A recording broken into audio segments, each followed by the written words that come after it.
Okay, you believe that Allah is, there's only one God, right? You believe that the Prophet Muhammad, peace be upon him, is the last and final messenger. Yes.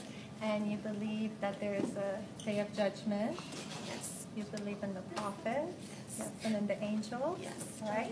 And you believe that Jesus is the messenger of God. Yes. Okay. So you have all the Muslim beliefs. Can you repeat after me? Yes.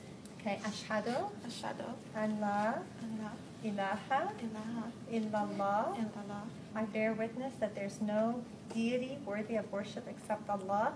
Ashhadu anna Muhammadan abduhu wa rasuluh.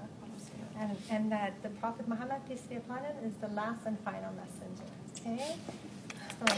Takbir! Takbir! Takbir! Allahu Akbar. You guys, let's take this moment to just make dua for the sister.